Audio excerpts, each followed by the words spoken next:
I guess it all starts with before I was born. My father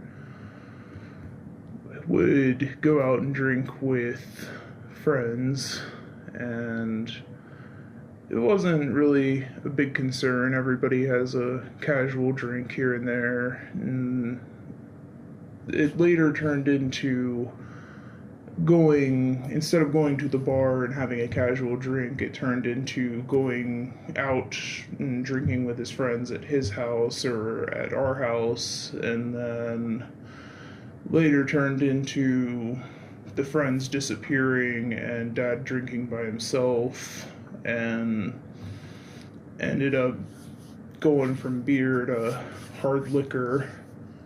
And once that point was reached, I was born, my brother was born. Um,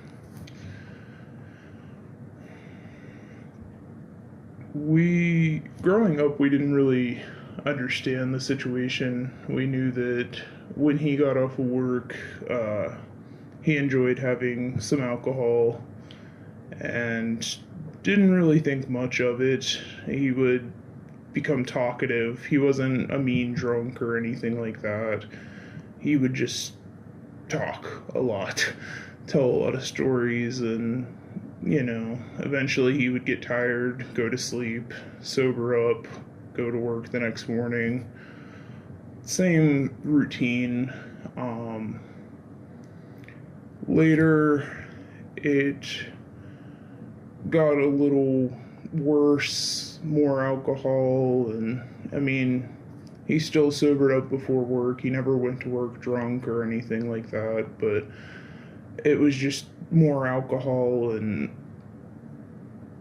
it became awkward. It was something that my family never talked about. We never tried to, at least. We never told anybody in the community. We never talked about it. Nobody ever did. I think my dad knew that he had a problem when it came to alcohol addiction, but he didn't want to be the one to reach out. He didn't want to be a bother to anyone. He didn't want to get help from anybody because he was supposed to be taking care of himself, so it was his responsibility. He did it to himself, and he didn't feel it was anybody's area to take care of. And when I was 15, he moved to Virginia with his brother, and he moved there primarily to try and sober up. He had retired at this point. He wanted to try and sober up and, get his life back on track where it should be, focusing on family and stuff like that. So, he left, and about a week or 2 weeks after he left, we had gotten a call that he had been hospitalized because he had tried to quit drinking cold turkey, and the detox had hit him so hard that he ended up having grand mal seizures, and he had to be hospitalized for about a week for that because he had never had a seizure before. So it hit hard, and he went through most of your normal detox symptoms, the cold sweats, the vomiting, the just feeling ill all around, aching, every bit of it. But the seizures were a really big concern.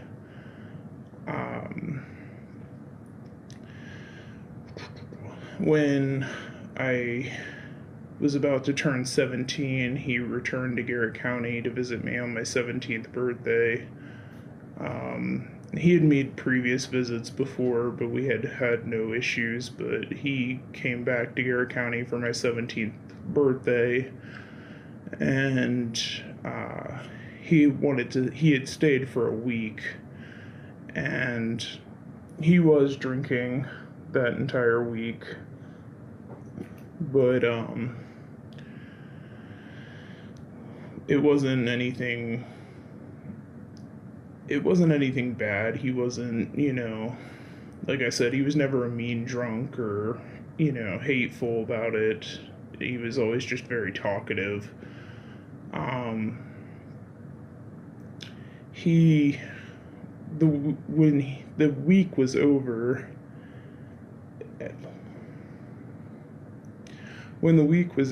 he was getting ready to leave, and he had quit drinking the night before, so that he could drive home to Virginia properly. And his body at that point had gone about 12 hours without alcohol in the system, and he was getting ready to leave and got dizzy, so I sat him down, and at that point he ended up having 2 grand mal seizures in front of me. He was foaming at the mouth. I had to have my brother call 911 because I was trying to get him on his side and make sure that he didn't choke. And I rode in the ambulance with him to get to the hospital, and emergency.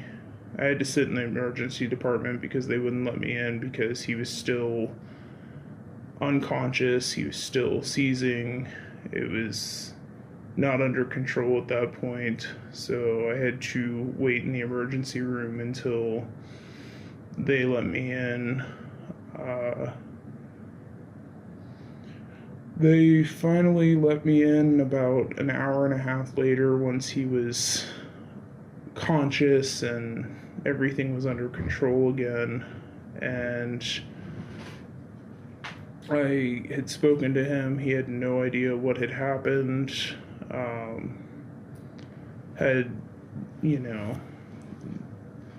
It was kind of when we kind of had a talk about how bad the alcoholism was getting, and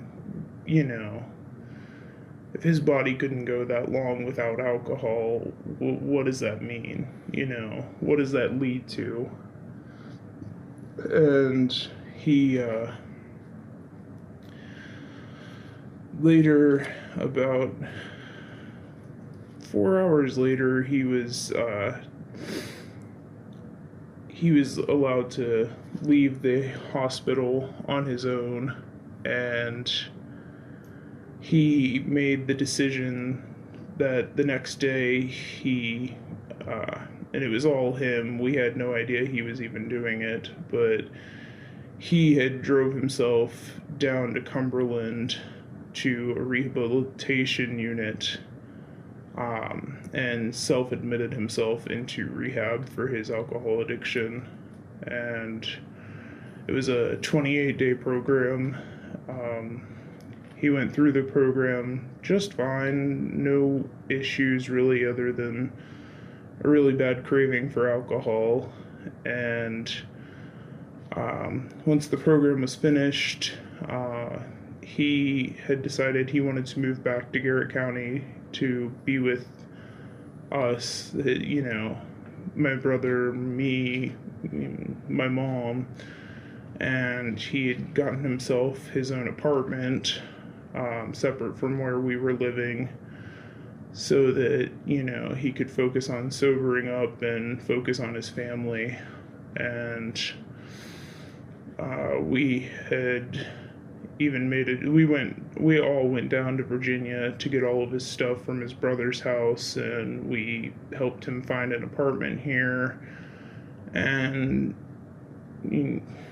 we found the perfect place and everything like that. And he shortly after moved in.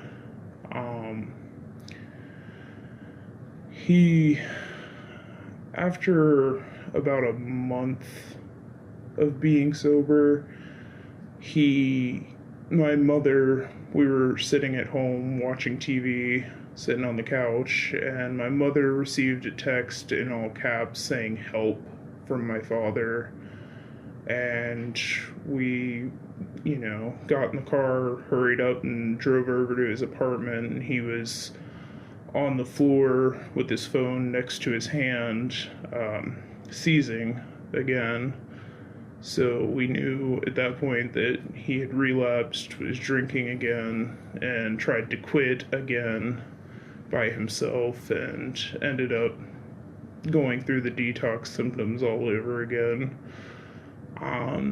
He went to the hospital. Again, we had to call EMS. They picked him up.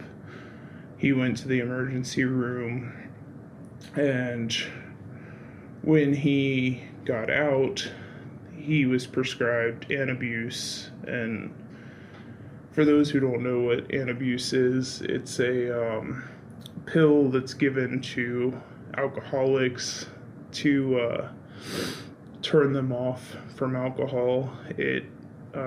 You take the pill, and if you drink any form of alcohol, it makes you deathly ill.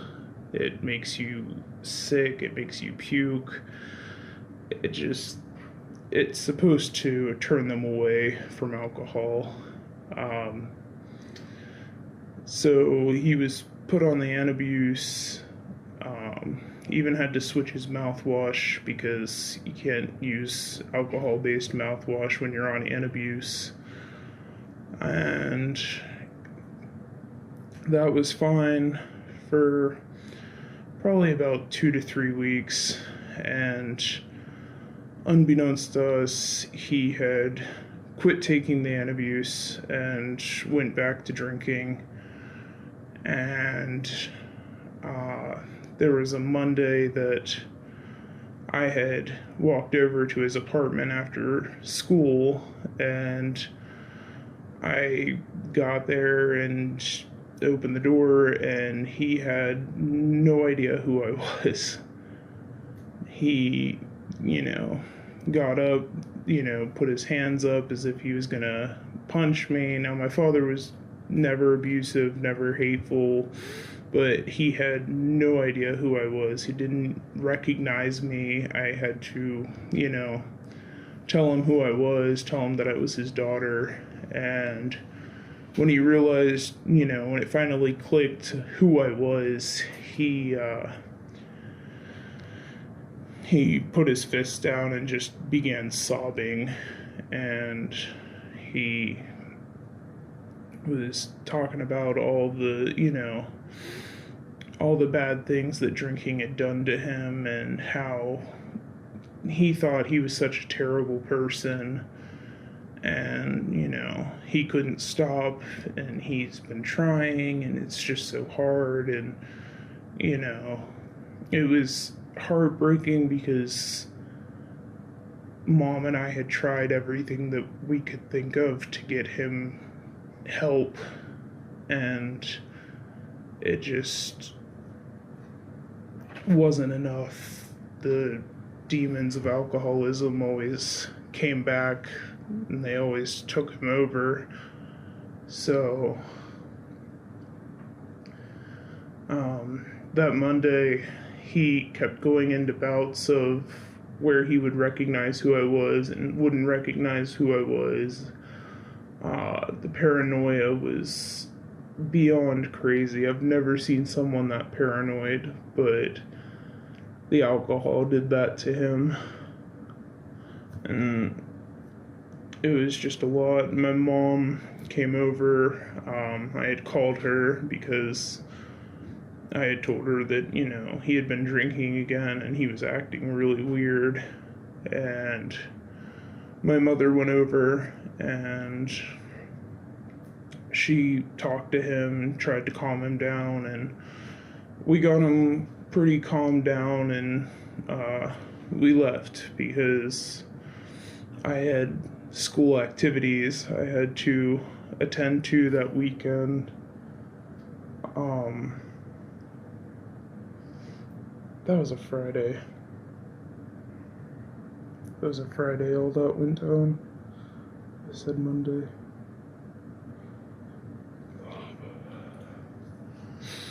But I had school activities to attend to that weekend, and we didn't hear from Dad. Mom didn't tell me that she had been trying to call him or text him, and got no reply. I had work that Sunday, and I went to work. I took her vehicle, went to work, and the next day, Monday, I went to school and had a bad feeling the whole day. I was worried about my father, and when school let out, I walked over to his apartment because I was worried about him, and it was what I normally did. I would always walk over after school and visit him. So I walked over to visit him and opened the door and walked in, and my father had passed away at that point. I didn't really realize what had happened. I didn't understand what had happened, but I, ran over yelling his name. I felt for a pulse. There was nothing. I called 911, had to explain what had happened, and they told me to get out of the apartment, and called my mother, told her what had happened, and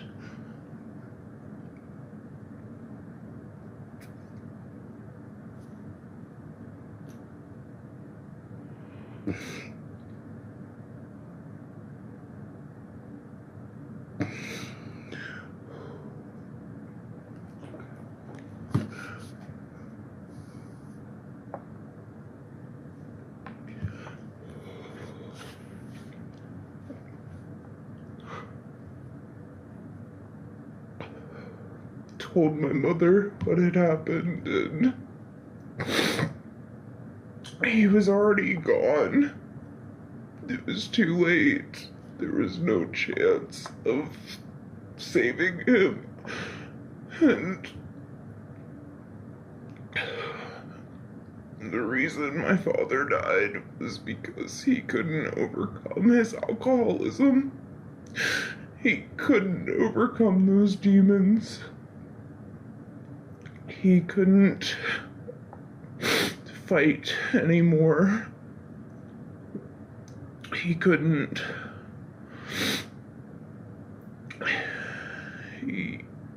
overcome it, and no matter how hard we all tried, we couldn't force him to quit. We couldn't, force him to stop, and he had tried so hard, but 4 months after he moved back to Garrett County, he had passed away because of alcoholism. And I guess the whole point of me telling the story and having it put out publicly is I want people to understand the disastrous effects that alcohol can have on you and have on your family.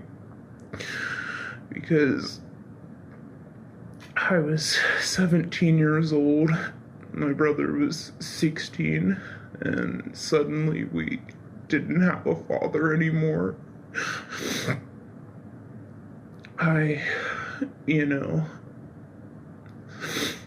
It hurt so bad because the 4 months that he was here, I tried so hard to help him in every way I could.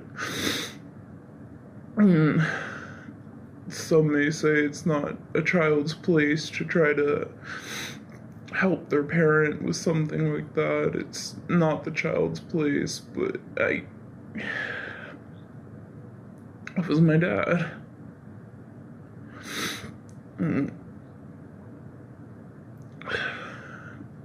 He couldn't do it by himself, and I guess that's the biggest thing I want people to understand is if you have a family member going through addiction, whether it be alcohol, drug, it doesn't matter, but they need the love and support of their family more than anything when they're trying to overcome the addiction. And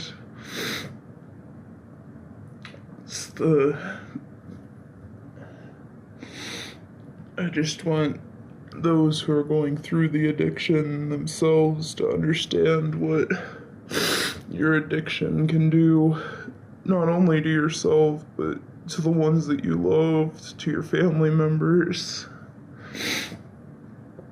Because it is hard, it is painful. I mean, not having my dad around is one of the hardest things I've ever had to deal with in my life. But at the same time, it taught me so much about how much addiction can do to a person. It really, really did. I remember growing up, I always thought addiction was a choice. And after about 4 months trying to help my dad overcome his addiction is when I truly realized that addiction really is a disease. It wasn't, his choice to keep drinking. It wasn't his choice to die that way. He didn't choose that life. He didn't want that life. And I know he didn't want that for us, but addiction does that. Addiction kills.